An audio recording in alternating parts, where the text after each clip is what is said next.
Junior chamber international JCI চট্টগ্রামের নতুন president হয়েছেন গোলাম সরোয়ার চৌধুরী এবং সেক্রেটারি জেনারেল হয়েছেন ইশতিয়া কালম চৌধুরী। মঙ্গলবার রাতে নগরীর চিটাগং ক্লাবের অডিটোরিয়ামে অনুষ্ঠিত জেসিআই চট্টগ্রামের বার্ষিক সাধারণ সভায় নতুন এই কার্যকরী কমিটি গঠন করা হয়। কমিটির অন্যান্য সদস্যের মধ্যে আছেন আইপিএলপি মোহাম্মদ ইসমাইল মুন্না, নির্বাহী সহ সভাপতি জুনায়েদ আহমেদ রাহাত, কোষাধ্যক্ষ ইঞ্জিনিয়ার ইশতিয়া কুর রহমান। জেসিআই বাংলাদেশের সহ সভাপতি রাজু আহমেদ নির্বাচন কমিশনার হিসেবে দায়িত্ব।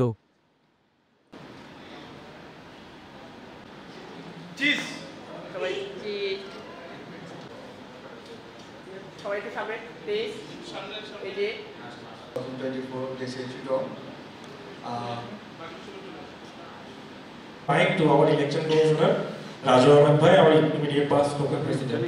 Speak local organization in our JCI. For our JCI, Chittagong has Chittagong সাফ হয়ে আসছে এবং in future যে upcoming all the national governing board officers here.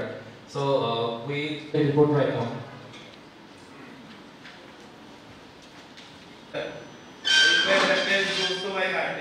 Close to my heart.